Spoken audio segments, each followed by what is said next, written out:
James, thanks for coming on the podcast.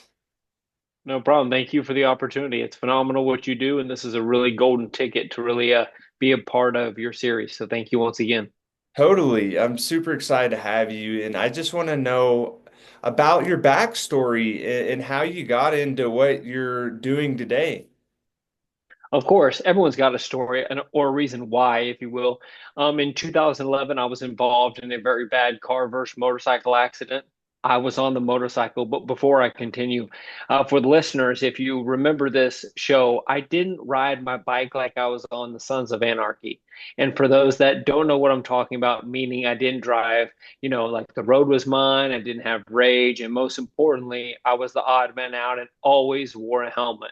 But unfortunately, still, I was in an accident on the way home on the 22nd of September at 9:30 at night, only 5 lights away from my house.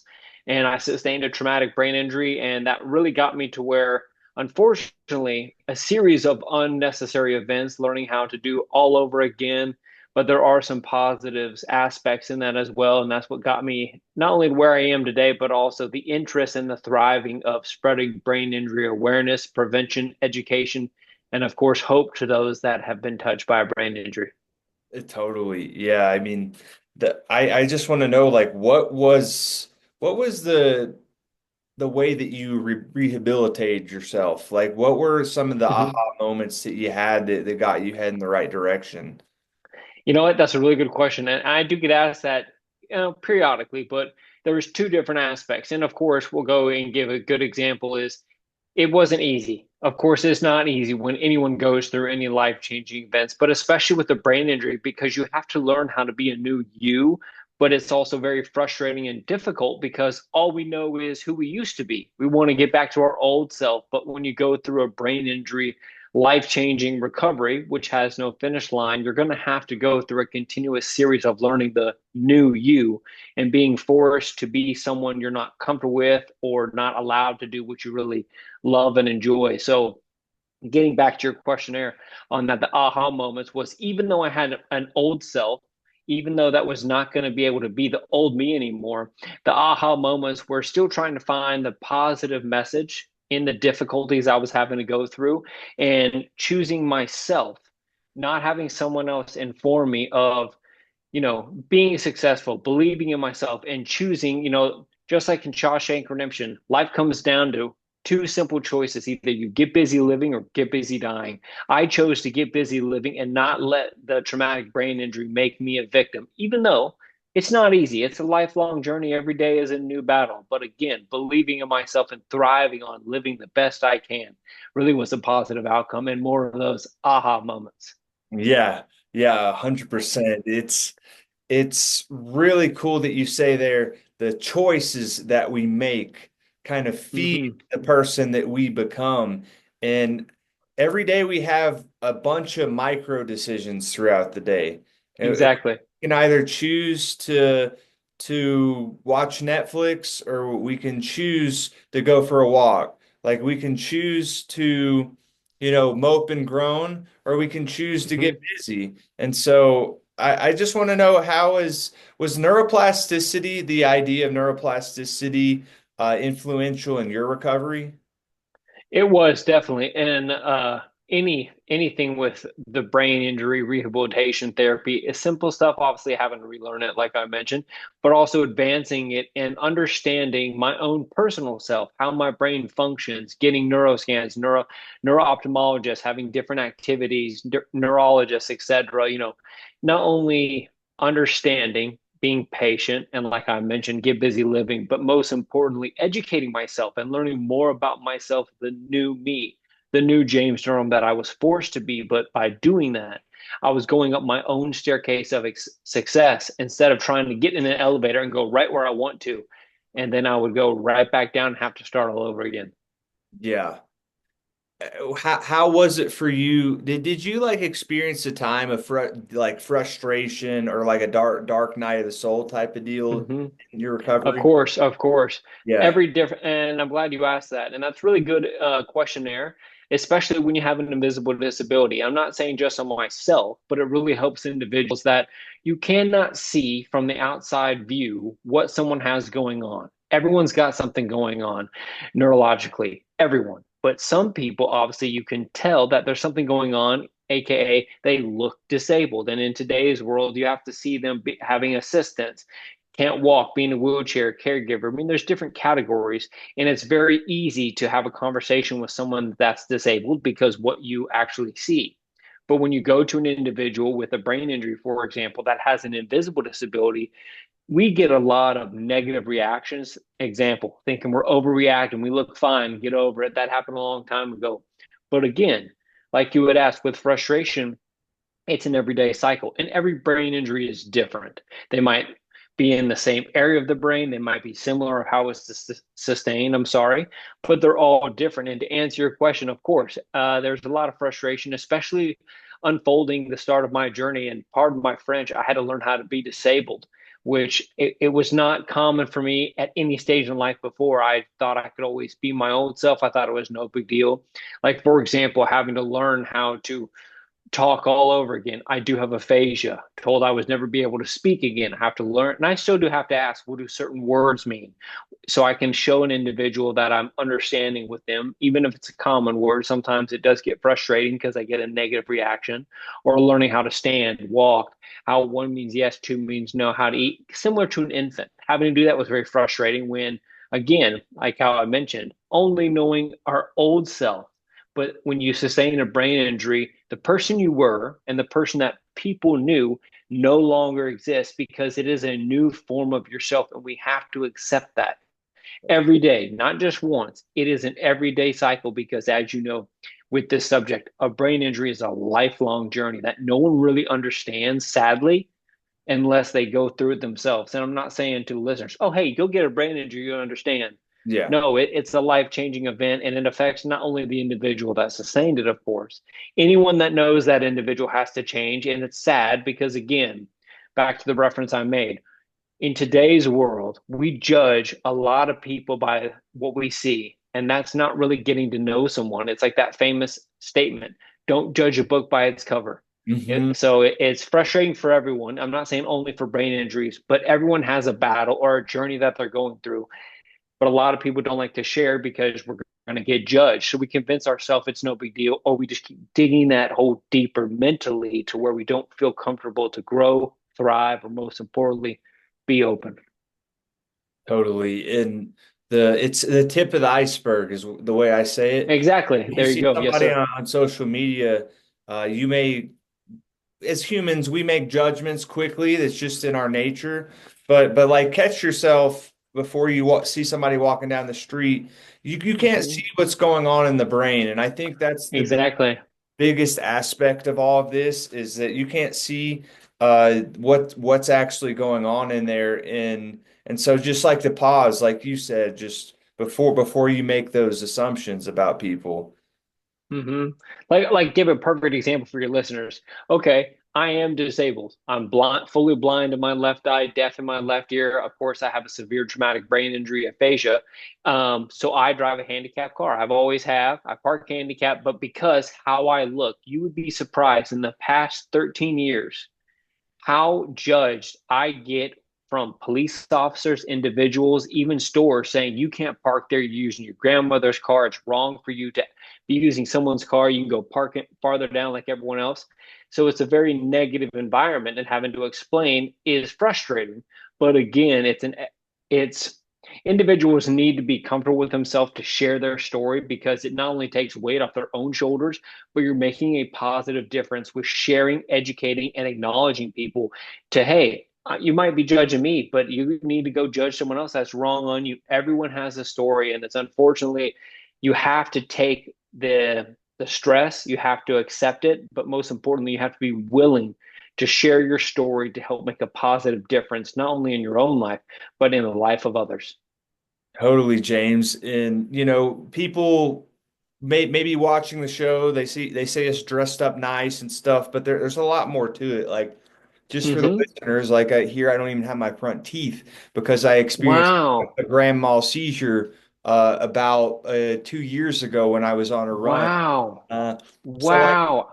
Yeah, so like the thing is Wow. it's so much more than meets the eye. Like you hear two guys, 100%. we're speaking pretty fluently, coherently, sound somewhat smart, I suppose, if Hmm. I was just looking from the outside in, but we're two regular guys, that just had brain injuries and like we've been able to like kind of change our identities a little bit in the way that 100%. we see ourselves and then we see a setback like a brain injury. It is a very big setback for a Of lot of course. people and it's devastating, but I feel it Hmm. almost gives you an opportunity to like rewrite your story ultimately. 100%.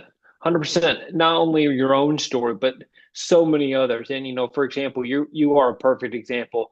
I had no idea about that. Again, everyone's got a story or multiple stories, but you sharing that is a different perspective and saying like, wow, I would have never known. You could have never said that, and I'd have no idea. I was just thinking, okay, you like doing this, but again, you're using your own story to inspire others, make a positive difference, and also telling others, look it, don't judge a book by its cover. Everyone's got something going on or series of going on. It's not, I keep saying multiple times series or stories because I don't want the listeners to think like, well, what if we have more than one thing going on? Is that okay? Yeah, of course. Yeah, of course it is. It's okay. It's okay to feel bad, but it's not okay to stay there. Is like the main 100%. thing I want people to understand. It is, we all get knocked down, but it's kind of how you get back up again and again.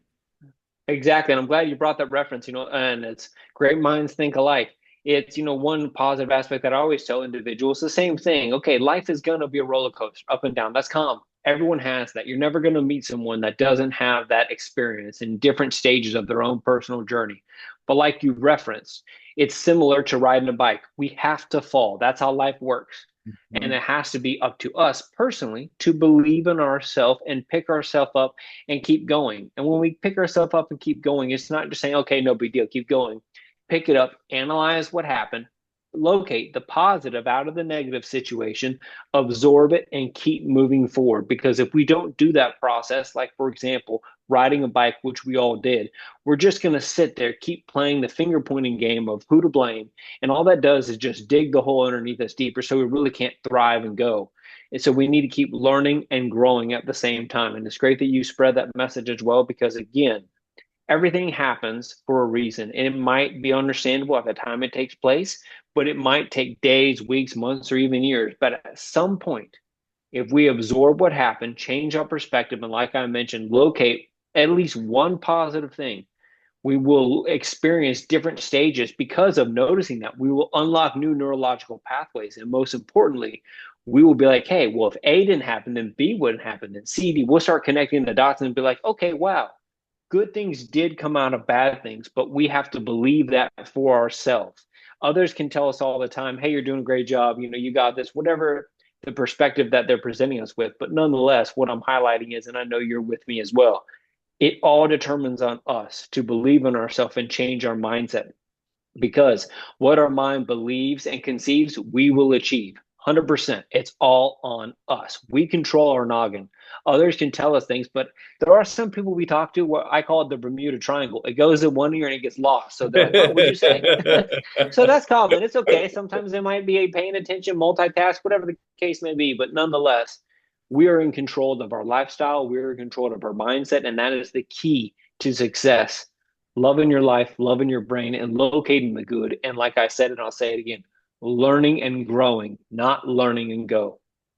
Yeah, I love that. The idea that even just like you and I having this conversation right now, our brains are changing, and then whoever's listening, their brain is changing too because they're Exactly. learning something new. So like it really happens in a moment to moment basis, which is like the most beautiful thing of all of this is like Mm-hmm. that what we're doing on a moment to moment basis like really does matter. I agree 100%. And I like how you just highlighted how our brains are changing listeners. And that's a perfect symbol how we learn from others. Everyone does something different, everyone has a different perspective, but you have to accept that and be willing to learn what someone else might have to say. When I say learn, that doesn't mean like when you're talking to someone, okay, what can I learn? You have to have that neurological perspective. No, you just have to absorb what someone is saying. Our brain naturally is like a sponge. It absorbs communication and then it filters or categorizes what we think is might be more suitable. And then we store it and then keep the rest. So nonetheless, we can learn from everyone. That's the power of communication and the power of relationships. And when you learn from others and build that pathway, it's the best gift that you can give because you're learning from them, they're learning from you, and you're making the world a better place. Sorry. Yeah, exactly, exactly. And I just want to transition into your nonprofit and Of what course, you learned over that. You've been doing it for quite a while, I think, in I from what have. Yeah, this is the and 10th year. yeah, in a 10th year, amazing, dude. That's super awesome. Good for you. And Thank you. I just want to know, like, what have you learned over the past 10 years? What have you found to be the most influential things for the people that you've been helping? And that's a really good question. What I learned personally from having the organization TBI One Love is, again, not only how different brain injuries really are, but also the ability to learn from survivors, caregivers, neurologists, neuropsychologists, professional athletes, nursing students, doctors. I mean, the whole nine yards. How many individuals either live with a brain injury, study brain injuries, or most importantly, help either families with a brain injury or help a loved one with a brain injury. So I really couldn't categorize what's naming it down to one bullet point. It's so powerful. And on a sad note, how many people live with that, but it's also so powerful how many people really understand. And the reason was doing that and building that organization is not only spreading a positive form of hope, inspiration, education, and guidance to those that have been touched by a brain injury, but really, connecting the dots of individuals that live with it to let them know, hey, you're not the only one. You might know people in your community, but it's really doing this to help spread. It is a global epidemic. There are so many people, unfortunately, that get lost and are not able to be alive, but still, the families of that individual understand brain injuries, and it's a very silent epidemic because being an invisible disability. But thanks to Dr. Ben Amalu, who I've had conversations with when he located CTE a decade ago, 2014, that has really made a positive impact and change, not only as you and I both know, with getting the iceberg about brain injuries, but really thrived and sparked so many different studies and so many different experiments and really brought us where we are today and being impacted with the studies of any form of brain injuries, the brain. And of course, like I mentioned, we're not even close to getting there. The brain is an amazing tool, an amazing organ, however you want to word that, but nonetheless, it's there's not one thing that I could name that I really learned the best about it because it's a global teamwork, if that is labeling it correct. Yeah, I mean it is. It really is a silent epidemic, but we've come a Hmm. long way in the past year, 20 years, 50 years, knowing what the brain and what's going on. Yeah, will we ever know completely what's going on? No, but that's okay. I mean, when you have that foundational understanding that I try to educate the people that I work with just at a basic level, like if you understand like what's going on in the brain, like Hmm. a little bit about how it works and why you want to do that, then really it's like anything else. Like let's just say I wanted to shoot a good jump shot. Well, there's two aspects of that, right? You would want to have the right form. You would want to study the Hmm. mechanics of how to shoot a jump shot. Exactly. You'd also have to practice that. So like if you just only studied the mechanics of a jump shot, it's not going to do you any good. Mm-mm. If you only practice basketball and you don't have any forethought about how to do it better mechanically, Hmm. then that's gonna disrupt things too. So I think giving True. people just a strong foundation of knowledge, Hmm. that's what we're supposed to do as educators, as doctors, as practitioners, is to give them a foundational understanding of what they're doing. Exactly. And I think that's very honorable and that's right on point because people need to understand. And like the example you said, of course, is we're giving a very positive foundation, but we're also educating them and helping them make the proper decisions. Like, for example, with my organization, a lot of individuals in the States and overseas is helping them, like you said, just build a good foundation. Let them know, okay, this is where you are now. Does that mean it's the ending result? No. Like similar to the jump shot, we're going to help outline a plan for you, but that doesn't mean that this is it. We're going to give you the plan of who you need to contact in your country or in your state, in your area that specializes with brain injuries, whether it's rehabilitation, neuropsychologists, neurologists, counseling, whatever the case may be. And then after that, then we'll help you educate different pathways to go, whether if it's trying to find a career, if it's speaking with someone to help educational aspect with learning differences due to brain injuries. And we've helped a lot of individuals with that, especially military, after getting brain injuries and they want to try to go back to school and they don't know if they can or they don't know if anyone understands it. So it's connecting the dots nonetheless in different areas. But just like how you stated, it's giving them a good foundation and we're outlining the jump shot, but we're not them. So we can't tell them, hey, this is the arc you have to move. This is how many steps you have to move. This is when you need to jump, etc. We're just helping them do it, and then we'll motivate them to really unfold it into their own environment to help them get where they need to be. Totally. I mean, the thing that was rang true for me is once I understood what was going on there, I learned how to learn, which has been Exactly. a powerful thing in my entire life because in school they don't really teach you how to learn. They just say learn this, but they don't teach you how to learn. So I think that's one of the best things that I can teach the people that I work with is learn how to learn, and then you can do anything that you want to do, pretty much. Exactly. And I think that's really good. Again, you have to learn for yourself, kind of symbolizing how we mentioned earlier. It's all up to us. You have to feel comfortable. And of course, when you go through a brain injury, you have to rely on people. Not saying that's bad, that's very, very powerful. A lot of individuals that I've met that go through brain injuries, either they don't have the proper support or once they get out of the hospital stages, that's when the individuals can't be with them 24/7, or even if they couldn't during the hospital times, because the individual has a career path that they have to maintain. And a lot of people either have to lose their job or find proper care for the individual to get. And sadly, a lot of individuals get put in nursing homes. And I understand somewhat of a positive to make sure that they get the proper attention they need, care, medical assistance, etc. But it's also showing like, okay, we're going to do our thing, you do your thing, we'll see you when we can. And that's just creating a continuous gap, pushing the individual away. But like you were saying, how you got it, it's you have to learn for yourself and eventually by yourself, going back to square one of our conversation. You've got to believe in yourself and you got to do this every day. You got to remind yourself, no matter what journey you're going through, no matter what stage of your journey you're at, it's going to continue to get better. And you've got to look at where you've gone and how many steps forward you've already been at wherever you're at on your map right now.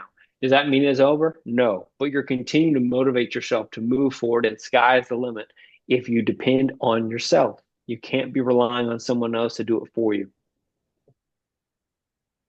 How about with diffuse axonal injury? Because I never sustained that quite severe of an injury. I think when Mm-hmm. people hear diffuse axonal injury, it is very serious, of course, right? But like, Mm-hmm. what are some things that like people that may have experienced that can understand that it's not all over just because you've been given a diagnosis like that? You know what? That's a really good question. And again, it kind of goes back to the same scenario with any brain injury. They're all different. Some are going to be very severe, and it can be a very light. Well, light is kind of the wrong word to use for a brain injury, but Yeah. there's different levels. How that's like that. That's like that assumption. Oh, it's a mild TBI. There is no mild. But what I'm getting at is there is no proper answer to give for that because everyone's brain's different. They might look the same. They don't act the same, and there's different scenarios that can really unfold for them. But nonetheless, goes back to like how we've been discussing. You need to get not only the understanding of what's best for the individual that sustains it, and that goes for his family, the Hmm. family, caregivers, friends, because a brain injury, and it's sad, a lot of individuals assume that only affects the person that got it, which is that is so false. Yeah. Everyone has to change because the individual itself has to change on different levels of life. Of course, it's going to unfold and be more better, but I think what's to really help with any form, especially with the sax injury, is you need to have the proper assistance and kind of like you said with the jump shot. You need to find the proper assistance and environment that succeeds the individual that sustained it to be themselves, to feel more comfortable. Because when they don't feel certain levels of support or comfortability, if you will, they're not going to be able to succeed or even slowly succeed at different areas during their remapping of their brain, if that's understandable. Yeah, yeah, that's very understandable. And it all is unique. We're all Hmm. unique in the first place. Every single brain injury is unique like a snowflake. Hmm. And it's not a Exactly. one size fit all type of deal. Hmm. But it is okay, here you are. Let's stay forward focused. It's like climbing a mountain is the way I put the best analogy I can think of is I'm you and I, James, are like the Sherpas. It's like we point them to where they want to go. We give them a few Hmm. ticks and trades, but ultimately that person's going to have to go up the mountain. Sometimes there's going to be, Exactly. sometimes they're going to slip off. So like what are some of the tools? What are some of the things that you've seen work for your not only yourself, but like the specific tools that you've seen that's worked very well for others? You know, and that's a really good question. I like that analogy as well because we have to climb. That's just how it works. And what's really helped me, some similarities is again, we're gonna fall. You have to accept what happens. Even if we get frustrated, we have to remind ourselves it's all part of the plan and continue to believe in ourselves. Even when we fall, we're like, there's no way I can keep going. Everyone's different nonetheless. But it's really helped with me is not only, of course, like I've mentioned multiple times, is self-talk. And when you speak to yourself, it's expert advice because you know yourself the best. But also, I've done different forms of speaking to other brain injury survivors, speaking to neurologists, doing research, etc. Also, I've done different techniques of doing different formats, whether it's yoga, whether it's meditation, whether it's exercise to different degrees or different levels, if you will. But that's really helped clear my mindset, really helped me get to where I think I need to be, and then really motivated me with a clean mindset to continue moving up that mountain, or as I say, the staircase to get to the floor I want to be at. Absolutely, yeah. Yeah, I mean, there's just so much, there's really just so much out there. And like as we advance, Exactly. there's with AI, like the really sky's the limit. Um, Hmm. I really want to geek out on I want to learn your page is incredible on LinkedIn. You always have this incredible scientific information that you're presenting to Thank people. you. Like what are some like things that or realizations you've had in the past year, like with neuroscience and stuff like that? I would say, that's a good question. And I would say this with as well as having this personal experience is, the power of exercise with our neuro system. Unbelievable. Not only, of course, the advancement, but how beneficial it is, not only, of course, to our physique, but our brain power, our memorization, cognitive boost. That is huge. I mean, and also with anyone that goes through a brain injury, we do have to do PT. And a lot of people think, oh, that's personal training. It's like, no, that's physical therapy. That's what the real PT is. But when you do that, you're rewiring hand-eye coordination, cognitive booster, et cetera. So that's why I had listed one of the things that helps me is exercise. It's not only helped me, of course, boost my mindset, but it's really helped me be more comfortable with myself. It's my own, you know, it was my own balancing act, really putting me on a clean slate. I do that continuously. It really helps me clean my mind and get ready to face the new day, have motivation, clean, et cetera. Another thing that I've really seen phenomenal with the power of neuroscience. And I don't, well, let me ask this first. Are you the oldest or are you a sibling? I'm the youngest out of three. Youngest? Okay. Why do three? Well, not that it matters. I'm the oldest, but I think what was interesting is how there's been a new study that if you're the oldest, you have the highest IQ out of all siblings because you have the most freshest mind and the most freshest brain that has the most powerful connection. So that's why I asked. But I was like, well, I mean, I'm also the oldest, but I also have a brain injury. So I guess that was self-motivation. Like, hey, I'm still the smartest, right? Even though I have some damage in my brain, but I'll Yeah. use that to my own breed. But I think also there's different, like how you mentioned with AI, there's so many different examples and positive impact with the power of not only AI, but science itself, finding different settings that can really rewire the brain with brain injuries, assistance with autism, assistance with understanding how the brain communicates with other organs and really helps us in different areas of life. So I think one of I've named a few briefly, but was really and why I keep doing it and loving it is the ability for me to learn more. But like you had mentioned, share this what I find with other people. Like, hey, you may know it, you may not, but nonetheless, it's a different perspective for you to understand the power of science and the power of the brain. Use it instead of lose it. Exactly. In all aspects of our life, exercise, I mean, with brain injury, I run into people quite often that said, "Is it safe to exercise?"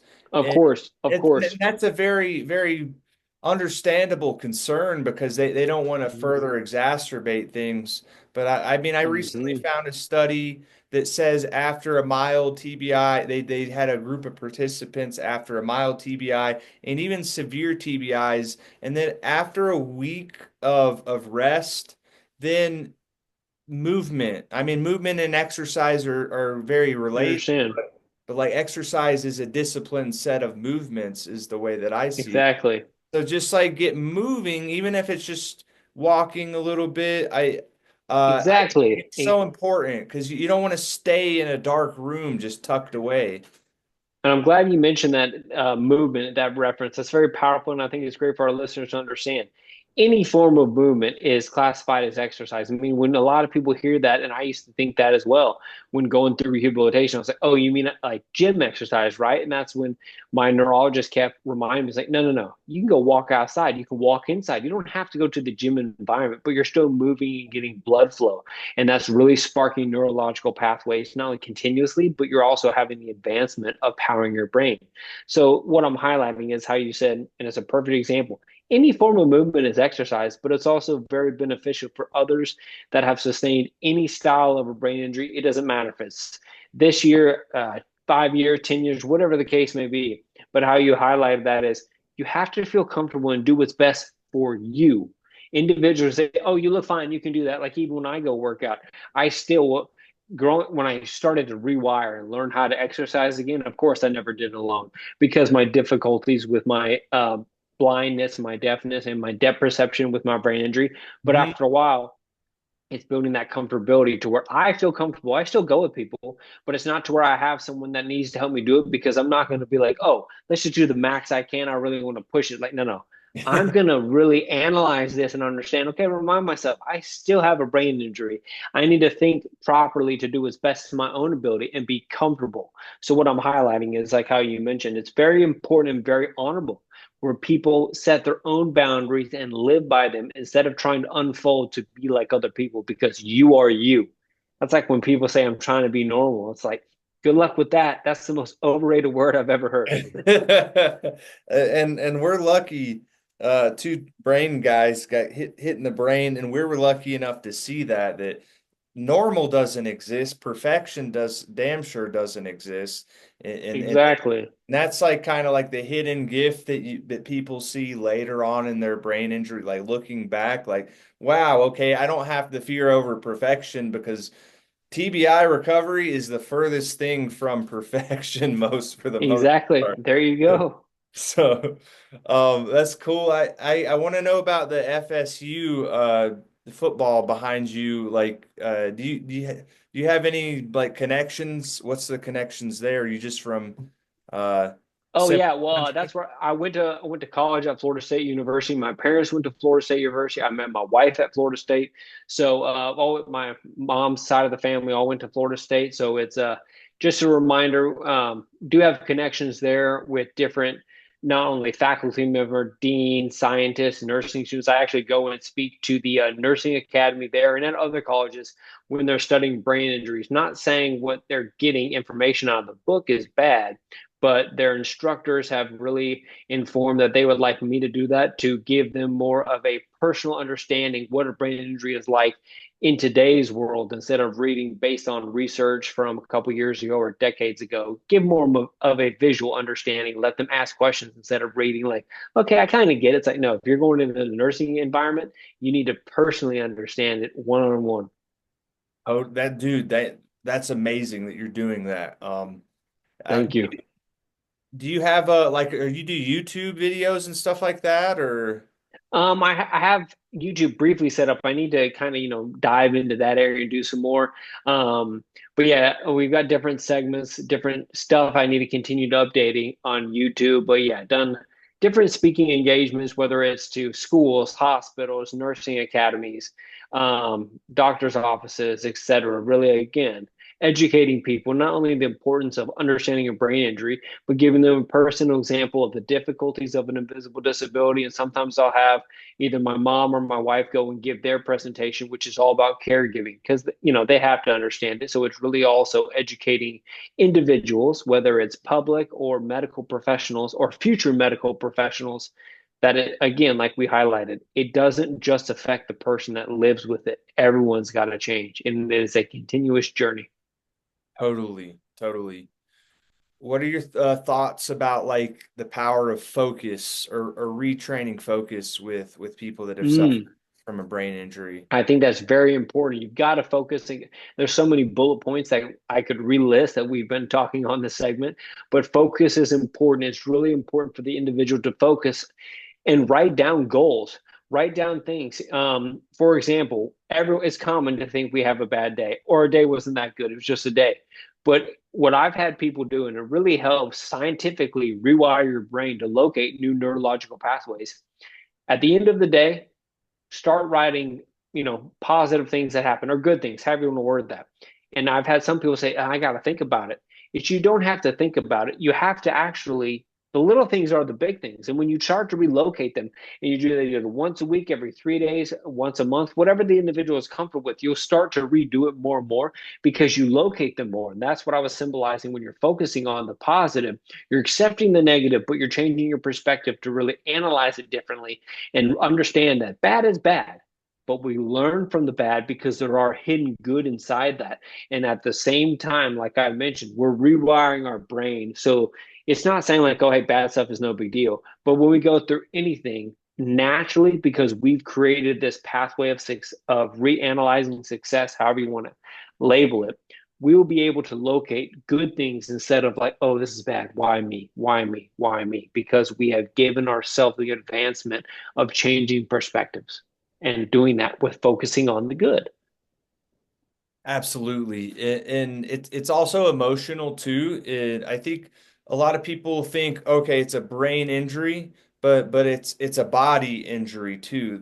The whole It body is is 100%. connected. And so like I think creating the heart, the emotional center is very important, and feeling those emotions in your change, because if you just sit there and you're like 1, 2, 3, 4. But if you're like 1, 2, 3, 4, there's like a Mm-hmm. big, there's a bit, your brain perceives that in a different way. So 100%. yeah, 100%. And we have to analyze that and accept it. Again, that goes with what we've been saying about we have so many, how can I put this correctly? We have so many opportunities in front of us every single day. But it's up to us, our focus, believing in ourselves, and willing to be open minded. And when you sustain a brain injury, no pun intended, but we know personally we've been open minded and our brain doesn't fall out. So it's okay. You can be open minded as much as you want, especially if you had a craniectomy.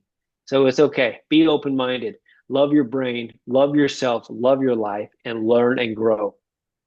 dude, fantastically said, James. I think that's a great transition for just telling people how they can find you and how to reach out to you and learn more about what you're doing and what you do. For sure. Well, I appreciate that. Yeah, you can find me, of course, on LinkedIn. You can find me on Facebook, Twitter, Instagram, just any form of social media. And I'll be updating YouTube, try to get that unfolded. But yeah, or you can find my organization as well, TBI One Love. We look forward to not only getting to connect with more people, but most importantly, working together to help make minds and lives better because we're all in this as one. That's the best part about it. Absolutely. Thanks for coming on.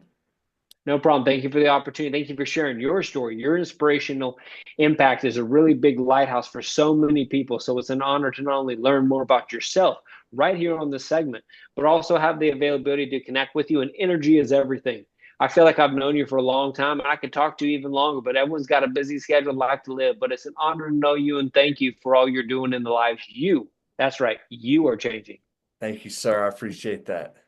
No problem. Have a great day, man. I appreciate it. We'll keep in touch. Sounds great.